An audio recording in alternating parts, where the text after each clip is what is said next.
राधे राधे। प्रिय साधकों, आप सभी को मेरा प्रणाम। आज का विषय केवल सुनने के लिए नहीं है, बल्कि भीतर झांकने के लिए है। यह विषय आपको असहज कर सकता है, क्योंकि यह सीधे आपके हृदय को छूता है, आपके विश्वासों को परखता है। लेकिन यही असहजता सच्ची साधना की शुरुआत होती है। जब तक हम अपने आप से सच्चाई का सामना नहीं करते, तब तक भक्ति केवल एक भावना बनी रहती है, अनुभव नहीं बनती। इसलिए आज आपसे निवेदन है, जो भी सुने उसे अपने जीवन पर लागू करके देखें, अपने भीतर जांचें। आपने अक्सर देखा होगा, भजन कीर्तन में, मंदिरों में, सत्संगों में लोग रोते हैं, उनकी आंसू बहते हैं, आवाज भर्रा जाती है, शरीर कांपता है। और उस दृश्य को देखकर हमारा मन तुरंत निष्कर्ष निकाल लेता है कि ये व्यक्ति बहुत बड़ा भक्त है, इसका हृदय भगवान के प्रेम से भर गया है। लेकिन क्या वास्तव में ऐसा है? क्या हर आंसू भक्ति का प्रमाण है, या फिर हम केवल बाहरी दृश्य देखकर एक निष्कर्ष बना लेते हैं, बिना उसके भीतर की अवस्था को समझे? यही वो स्थान है जहां हमें रुककर विचार करना होगा, क्योंकि आंसू केवल एक प्रतिक्रिया है, लेकिन उस प्रतिक्रिया के पीछे कारण क्या है, यही सबसे महत्वपूर्ण है। कई बार वही आंखें जो भगवान के सामने रो रही होती हैं, कुछ समय पहले संसार के किसी दुख, किसी अपमान, किसी असफलता के कारण भी रो चुकी होती हैं। तो क्या हम ये कह सकते हैं कि हर बार वो रोना भगवान के लिए ही था, या फिर वो मन की पीड़ा का एक स्वाभाविक बहाव था जिसे हमने भक्ति का नाम दे दिया? परमाहंस योगानंद कहते हैं कि सच्ची भक्ति अत्यंत दुर्लभ है, क्योंकि उसमें कोई स्वार्थ नहीं होता। और जब बात आती है भगवान के लिए रोने की, तो वो तो और भी दुर्लभ हो जाता है, क्योंकि भगवान के लिए रोना तभी संभव है जब भीतर संसार के लिए स्थान कम हो जाए और प्रभु के लिए प्यास बढ़ जाए। जब तक मन इच्छाओं, अपेक्षाओं और दुखों से भरा है, तब तक आंसू उसी का परिणाम होंगे, भक्ति का नहीं। इसलिए आज का ये सत्संग किसी और को परखने के लिए नहीं है, बल्कि स्वयं को देखने के लिए है। हमें यह समझना है कि हम वास्तव में कहां खड़े हैं। क्या हम भगवान को चाहते हैं, या भगवान के माध्यम से अपनी समस्याओं का समाधान चाहते हैं? ये अंतर बहुत सूक्ष्म है, लेकिन यही अंतर साधारण भक्ति और सच्ची भक्ति के बीच की रेखा खींचता है। तो आइए, बिना किसी डर के, बिना किसी झिझक के अपनी भीतर उतरते हैं और इस सत्य को समझने का प्रयास करते हैं कि सच्चा रोना क्या है और हमारे आंसू वास्तव में किसके लिए बहते हैं। साधकों, अब हम उस सत्य की ओर बढ़ते हैं जिसे सुनना थोड़ा कठिन है, लेकिन समझना अत्यंत आवश्यक है। जब हम कहते हैं कि 99% लोग भगवान के लिए नहीं रोते, तो इसका अर्थ ये नहीं कि वे गलत हैं या उनकी भावनाएं नकली हैं। नहीं, उनकी पीड़ा सच्ची होती है, उनके आंसू वास्तविक होते हैं, लेकिन उनका केंद्र भगवान नहीं, बल्कि उनका अपना जीवन, उनकी अपनी परिस्थितियां होती हैं। मनुष्य का स्वभाव ही ऐसा है कि जब तक सब कुछ ठीक चलता है, तब तक वो स्वयं को ही पर्याप्त मानता है। लेकिन जैसे ही जीवन में कोई आघात आता है, धन की कमी, स्वास्थ्य की समस्या, संबंधों में दरार या मन की कोई गहरी इच्छा अधूरी रह जाती है, तब वो सहारा खोजता है, और तब उसे सबसे बड़ा सहारा भगवान के रूप में दिखाई देता है। यहाँ एक सूक्ष्म अंतर है जिसे समझना बहुत जरूरी है। जब व्यक्ति भगवान के पास जाता है, तो वो भगवान को पाने के लिए नहीं जाता, बल्कि अपनी समस्या से छुटकारा पाने के लिए जाता है। उसका मन बार बार उसी दुख, उसी कमी, उसी चिंता के चारों ओर घूमता रहता है। वो भगवान के सामने बैठा होता है, लेकिन उसकी चेतना उस समस्या में उलझी होती है। वो प्रार्थना भी करता है तो उसी के लिए, हे भगवान, इसे ठीक कर दो, ये दे दो, ये हटा दो। अब जरा ध्यान से देखिए, इस पूरी प्रक्रिया में भगवान कहाँ है? वे केवल एक माध्यम बन जाते हैं, एक साधन बन जाते हैं, जिनके द्वारा हम अपनी इच्छाएं पूरी करना चाहते हैं। यही कारण है कि ऐसा रोना भले ही बाहर से भक्ति जैसा दिखे, भीतर से वो मन की पीड़ा का बहाव होता है। ये ठीक वैसा ही है जैसे कोई व्यक्ति अपने किसी प्रिय के सामने जाकर रोता है, क्योंकि उसे विश्वास होता है कि ये व्यक्ति मेरी मदद कर सकता है। भगवान के सामने रोना भी कई बार उसी मनोविज्ञान का विस्तार होता है। इसमें श्रद्धा हो सकती है, विश्वास हो सकता है, लेकिन वो प्रेम नहीं होता जो भगवान को पाने की तड़प से उत्पन्न होता है। अब उस उदाहरण को थोड़ा और गहराई से समझिए। यदि वास्तव में भगवान आपके सामने प्रकट हो जाएं और कहें कि सब कुछ छोड़कर मेरे साथ चलो, तो हमारा मन तुरंत विचलित हो जाता है। क्यों? क्योंकि हमने अपने जीवन को इतने सारे बंधनों में बांध रखा है।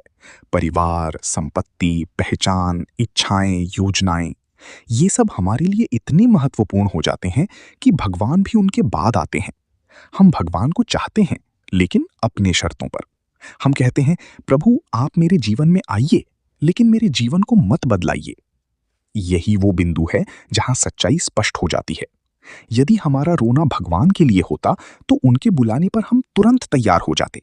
लेकिन जब मन हिचकिचाता है, बहाने बनाता है, समय मांगता है, तो ये संकेत है कि हमारा लगाव अभी भी संसार में है। इसका अर्थ ये नहीं कि हम गलत हैं, बल्कि ये दर्शाता है कि हम अभी साधना के प्रारंभिक चरण में हैं। इस समझ से हमें निराश नहीं होना चाहिए, बल्कि जागरूक होना चाहिए, क्योंकि यही पहचान आगे बढ़ने का पहला कदम है। जब हम ये स्वीकार कर लेते हैं कि हमारा रोना अभी स्वार्थ से भरा है, तो वहीं से परिवर्तन शुरू होता है। धीरे धीरे अभ्यास और नाम जप के माध्यम से यही रोना शुद्ध होने लगता है। पहले हम भगवान से अपनी समस्याएं मांगते हैं, फिर हम उनसे शक्ति मांगते हैं, और अंततः एक दिन ऐसा आता है जब हम केवल उन्हें ही मांगते हैं। इसलिए इस सत्य को समझना बहुत महत्वपूर्ण है कि अभी हमारा रोना चाहे जैसा भी हो, वो एक शुरुआत है, लेकिन हमें वहीं रुकना नहीं है। हमें उस रोने को शुद्ध करना है, उसे ऊंचा उठाना है, ताकि एक दिन हमारे आंसू केवल एक ही कारण से बहें, और वो कारण हो प्रभु का प्रेम। अब प्रश्न यही है कि सच्चा भक्त आखिर होता कौन है? क्योंकि जब तक ये स्पष्ट नहीं होगा, तब तक हम भक्ति को केवल भावनाओं और बाहरी अभिव्यक्तियों तक ही सीमित समझते रहेंगे। सच्चा भक्त वो नहीं है जो केवल मंदिर जाता है, भजन करता है या आंसू बहाता है। सच्चा भक्त वो है जिसके भीतर एक गहरा परिवर्तन हो चुका होता है। ये परिवर्तन बाहर से नहीं दिखता, ये भीतर की दिशा बदल देता है। संसार वही रहता है, लोग वही रहते हैं, परिस्थितियां वही रहती हैं, लेकिन उसके देखने का दृष्टिकोण पूरी तरह बदल जाता है। ऐसा भक्त धीरे धीरे संसार से विरक्त होने लगता है। इसका अर्थ ये नहीं कि वो अपने कर्तव्यों से भागता है या लोगों से दूरी बना लेता है, बल्कि उसके भीतर से आसक्ति समाप्त होने लगती है। धन उसके लिए केवल साधन रह जाता है, संबंध उसके लिए सेवा का माध्यम बन जाते हैं, और प्रतिष्ठा का कोई आकर्षण नहीं रहता। वो सब कुछ करता है, लेकिन भीतर से किसी भी चीज में उलझता नहीं। यही वास्तविक विरक्ति है, भागना नहीं, बल्कि भीतर से मुक्त होना। परमहंस योगानंद बार बार कहते थे कि सच्ची भक्ति का अर्थ है भगवान को प्राथमिकता देना, बाकी सब अपने आप अपनी जगह पर व्यवस्थित हो जाता है। अब जब ऐसा भक्त रोता है तो उसका रोना साधारण नहीं होता। वो किसी कमी के कारण नहीं रोता, बल्कि एक गहरे आध्यात्मिक अनुभव के कारण रोता है। उसके भीतर एक निरंतर पुकार चलती रहती है, एक ऐसी तड़प जिसे शब्दों में व्यक्त नहीं किया जा सकता। वो प्रभु के वियोग में रोता है, जैसे कोई प्रिय व्यक्ति दूर चला गया हो और उसका स्मरण हृदय को बेचैन कर रहा हो। लेकिन इस बेचैनी में भी एक अद्भुत मधुरता होती है। ये दुख भी है और आनंद भी एक साथ। उसके आंसू में पीड़ा का बोझ नहीं होता, बल्कि प्रेम की तीव्रता होती है। जैसे एक छोटा बच्चा अपनी माँ को याद करके रोता है, उस रोने में डर नहीं होता, बल्कि विश्वास होता है कि माँ आएगी, उसे गले लगाएगी। ठीक वैसे ही सच्चा भक्त जब रोता है तो वो जानता है कि ये पुकार व्यर्थ नहीं जाएगी। उसकी आत्मा इस अवस्था में साधक के भीतर कई सूक्ष्म परिवर्तन होने लगते हैं। उसकी नींद कम हो जाती है, क्योंकि उसका मन भीतर ही भीतर जागृत रहता है। उसे बाहरी मनोरंजन में रुचि नहीं रहती, क्योंकि उसके भीतर ही एक गहरा अनुभव चल रहा होता है। भूख भी कम हो जाती है, क्योंकि उसकी ऊर्जा अब केवल शरीर तक सीमित नहीं रहती, वो चेतना के स्तर पर सक्रिय हो जाती है। ये कोई जबरदस्ती का त्याग नहीं है, बल्कि प्रेम का परिणाम है। जब मन किसी उच्चतर आनंद को छू लेता है, तो स्वाभाविक रूप से निम्न स्तर की इच्छाएं कमजोर पड़ जाती हैं। और सबसे महत्वपूर्ण बात, उसका मन एक दिशा में स्थिर हो जाता है। अब वो इधर उधर भटकता नहीं, वो केवल एक ही बात जानता है, मुझे प्रभु चाहिए। ये चाह किसी वस्तु की तरह नहीं होती, ये अस्तित्व की आवश्यकता बन जाती है। जैसे सांस लेना जरूरी है, वैसे ही उसे प्रभु का अनुभव जरूरी लगने लगता है। यही वो बिंदु है जहां भक्ति अपने चरम की ओर बढ़ती है। ये अवस्था वास्तव में बहुत दुर्लभ है, क्योंकि इसमें अहंकार का पूर्ण समर्पण शामिल है। यहाँ साधक कुछ मांगता नहीं, बल्कि स्वयं को अर्पित कर देता है। यही सच्ची भक्ति है, जहां प्रेम में कोई शर्त नहीं होती, कोई अपेक्षा नहीं होती, केवल समर्पण होता है। और जब ये समर्पण पूर्ण हो जाता है, तब भक्त और भगवान के बीच का अंतर भी धीरे धीरे मिटने लगता है। यही वो मार्ग है जहां आंसू भी साधना बन जाते हैं और रोना भी एक दिव्य अनुभव में परिवर्तित हो जाता है। अब यहाँ सबसे महत्वपूर्ण बात यह है कि साधक अपने वर्तमान स्तर को समझे और उसे स्वीकार करे। बहुत लोग ये गलती करते हैं कि वे सीधे ऊंची अवस्था की कल्पना करते हैं। मुझे भी सच्चा भक्त बनना है, मुझे भी प्रभु के लिए रोना है, लेकिन वे ये नहीं देखते कि वे अभी कहाँ खड़े हैं। आध्यात्मिक मार्ग छलांग लगाने का नहीं, बल्कि क्रमिक परिवर्तन का मार्ग है। इसलिए यदि आज आपका मन अपने दुखों के कारण भगवान की ओर जाता है, तो उसे गलत मत मानिए। ये भी एक बहुत बड़ा सौभाग्य है कि दुख के समय आपको भगवान की याद आती है। अधिकांश लोग तो दुख में भी संसार के ही सहारे ढूंढते रहते हैं। आप कम से कम उस परम शक्ति की ओर मुड़ रहे हैं। यही आपके भीतर छिपे हुए संस्कारों का संकेत है। धीरे धीरे यही संबंध गहरा होगा। नाम जप इस पूरे परिवर्तन का सबसे सरल और सबसे प्रभावी साधन है। जब आप किसी भी नाम राम, कृष्ण, शिव, राधे को बार बार स्मरण करते हैं, तो वो केवल शब्द नहीं रहता, वो एक कंपन बन जाता है जो आपके भीतर के चित्त को बदलना शुरू करता है। शुरुआत में आपको लगेगा कि आप ही नाम ले रहे हैं, लेकिन धीरे धीरे एक अवस्था आती है जहां नाम स्वयं आपको खींचने लगता है। पहले आप समस्या लेकर बैठते हैं, हे भगवान ये ठीक कर दो। फिर कुछ समय बाद आपका दृष्टिकोण बदलने लगता है, मुझे सहन करने की शक्ति दो। और फिर एक दिन ऐसा आता है जब प्रार्थना भी समाप्त हो जाती है, केवल एक भाव रह जाता है, मुझे आप चाहिए, बाकी सब अपने आप ठीक हो जाएगा। यही भीतर का रूपांतरण है जो धीरे धीरे बिना शोर के आपके अंदर घटता है। साथ ही ये समझना भी जरूरी है कि भक्ति केवल मंदिर या ध्यान तक सीमित नहीं है। यदि आप अपने घर को ही मंदिर बना लेते हैं, तो आपकी साधना कई गुना तेज हो जाती है। जब आप माता पिता की सेवा करते हैं, तो वो केवल कर्तव्य नहीं, बल्कि ईश्वर की सेवा बन सकती है, यदि आपका भाव सही हो। जब आप अपने परिवार के लिए प्रेम से कार्य करते हैं, ईमानदारी से अपना कर्तव्य निभाते हैं, तो वही कर्म योग बन जाता है।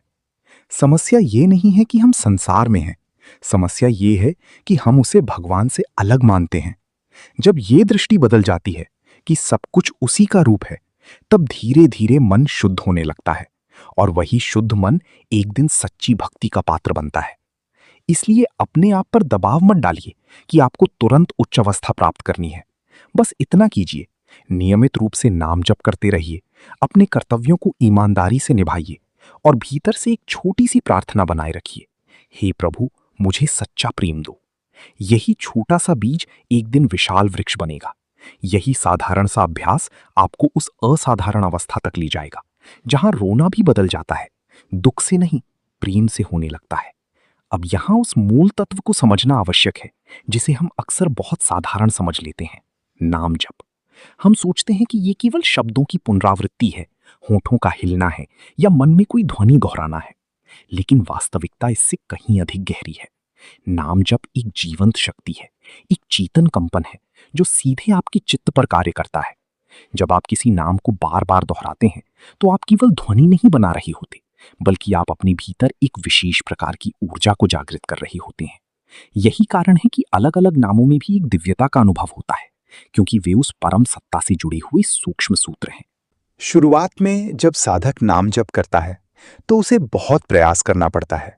मन भटकता है, विचार आते हैं, कभी ऊब होती है, कभी आलस्य। लेकिन यदि वो निरंतर बना रहता है, तो धीरे धीरे एक सूक्ष्म परिवर्तन शुरू होता है। मन जो पहले इधर उधर दौड़ता था, वो शांत होने लगता है। विचारों की गति धीमी पड़ने लगती है। भीतर एक हल्की सी स्थिरता जन्म लेती है, जैसे कोई झील जो पहले लहरों से भरी थी, अब शांत होने लगी हो। ये परिवर्तन अचानक नहीं होता, बल्कि धीरे धीरे निरंतर अभ्यास से होता है। यही वो अवस्था है जहां साधक को पहली बार यह अनुभव होता है कि नाम जप केवल क्रिया नहीं, बल्कि एक आंतरिक यात्रा है।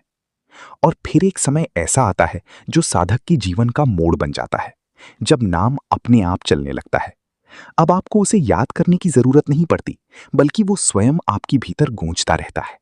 चलते फिरते, काम करते हुए, यहां तक कि नींद के किनारे पर भी नाम की धारा भीतर बहती रहती है। यही वो क्षण है जहां साधक और नाम के बीच का भेद कम होने लगता है। अब साधक नाम नहीं जप रहा होता, बल्कि नाम साधक को जप रहा होता है। ये अनुभव बहुत सूक्ष्म, बहुत मधुर और अत्यंत गहरा होता है। इसी अवस्था में साधक के आंसू भी बदल जाते हैं। पहले जो आंसू दुख, तनाव या अभाव के कारण आते थे, वे अब एक अलग ही भाव से बहने लगते हैं।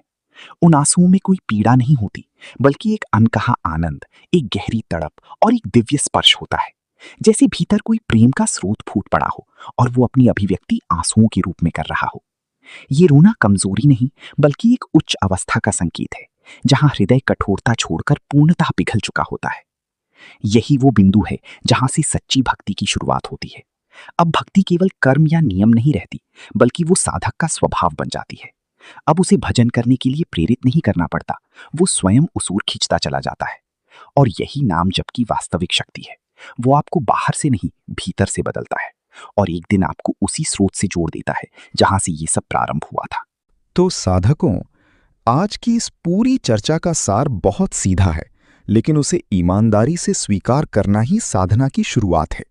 हमने ये समझा कि हर आंसू भक्ति नहीं होता, हर रोना प्रभु के लिए नहीं होता। अधिकांश समय हम अपने ही दुखों, अपनी अधूरी इच्छाओं और अपने भीतर के संघर्षों के कारण रोते हैं और उसे भक्ति का नाम दे देते हैं। लेकिन ये जान लेना ही एक बहुत बड़ा जागरण है, क्योंकि जब तक हम भ्रम में रहते हैं तब तक आगे बढ़ना संभव नहीं होता। और जैसे ही ये स्पष्टता आती है कि मैं वास्तव में क्यों रो रहा हूं, वहीं से सच्ची यात्रा शुरू होती है।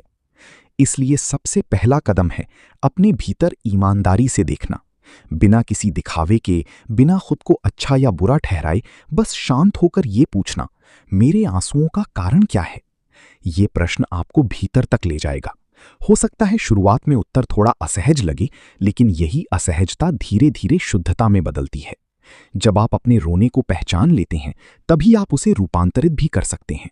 ये परिवर्तन एक दिन में नहीं होगा, लेकिन हर दिन थोड़ा थोड़ा करके आपका भाव बदलने लगेगा।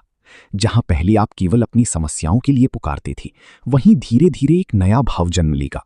हे प्रभु, मुझे आपकी ओर खींच लो, मुझे आपके प्रेम का अनुभव करा दो। नाम जप इस पूरे परिवर्तन का आधार है। ये आपके भीतर उस बीज को सींचता है जो एक दिन सच्ची भक्ति के रूप में फल देगा। इसलिए आज एक छोटा सा लेकिन सच्चा संकल्प लें कि चाहे परिस्थितियां कैसी भी हों, आप नाम जप को अपने जीवन का हिस्सा बनाएंगे। ये संकल्प ही आपकी दिशा तय करेगा। धीरे धीरे आपका मन बदलेगा, आपकी संवेदनाएं बदलेंगी और एक दिन वही आंसू जो कभी दुख के थे, प्रभु प्रेम की मधुर धारा बन जाएंगी। यदि ये भाव आपके हृदय में स्पर्श कर रहा है, तो उसे व्यक्त भी कीजिए। कमेंट में लिखिए, मैं सच्चे भक्त बनना चाहता हूं, या जय जय श्री राधे। ये केवल शब्द नहीं होंगे, बल्कि आपके भीतर के संकल्प की अभिव्यक्ति होंगे। और अंत में हृदय से यही प्रार्थना है कि ईश्वर आपके अंतःकरण को पवित्र करें, आपके हर दर्द को प्रेम में बदल दें और आपको उस अवस्था तक पहुंचा दें जहां बाहरी संसार की पकड़ ढीली पड़ जाए और केवल प्रभु का अनुभव शेष रह जाए। बोलो जय जय श्री सीताराम, नमो नमः।